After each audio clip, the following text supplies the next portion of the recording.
NBS galvenais psihologs Vilnis Černiavskis. Psihologu dienests radās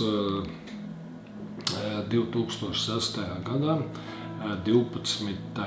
jūnijā, kad aizsardzības ministrs apstiprināja ar savu pavēlu štatus un tika izveidots psihologu dienests.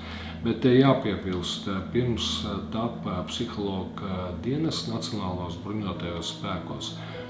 2005. gadā tika 25. maijā tika pēc ministra pavēles izveidot darba grupu, kurā par grupas vadītāju tika nozīmēts es.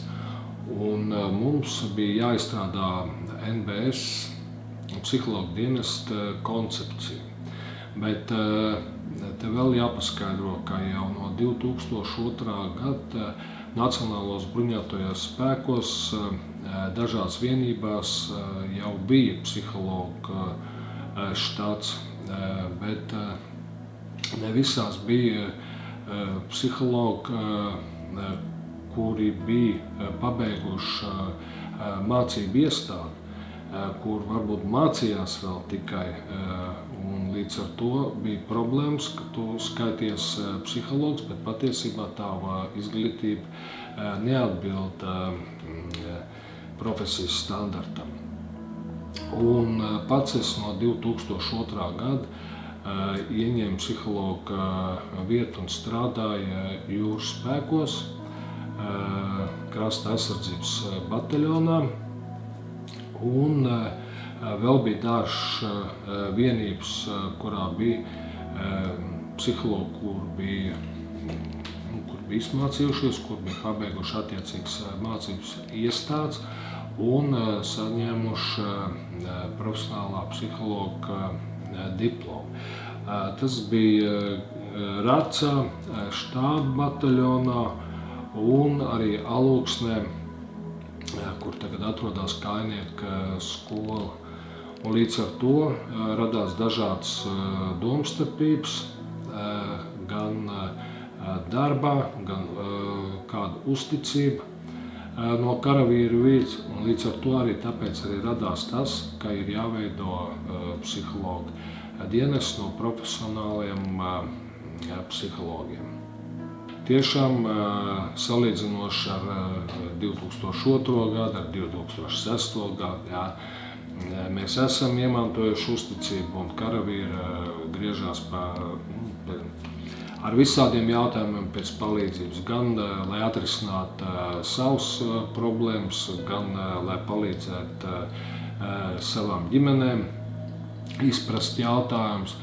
Vai teiksim arī tad, ja ir kaut kādas problēmas, konflikta situācijas dienestā.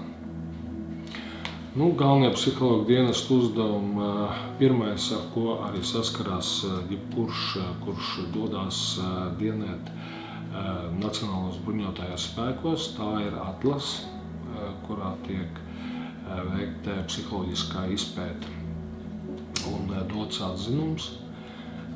Tad karavīrs ierodoties vienībās, viņš iziet apmācību kursus, ko pasniedz psihologi. Trešais ir, kad mēs sniedzam psiholoģisko atbalstu, tās ir konsultācijas gan karavīriem, gan viņa tuviniekiem.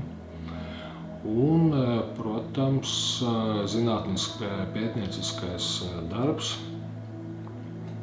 tie ir mūsu galvenie uzdevumi. Visgrūtākais ir tad, ja karavīrs ir gājis bojā, un tad, kad ir jāpaziņo tuviniekiem, par karavīru nav. Tas ir visgrūtākais, jo nav viegli to pateikt gan tuviniekiem, kuriem ir mazi bērni, kuriem ir gan mamma, gan tēvs, tas ir visgrūtākais.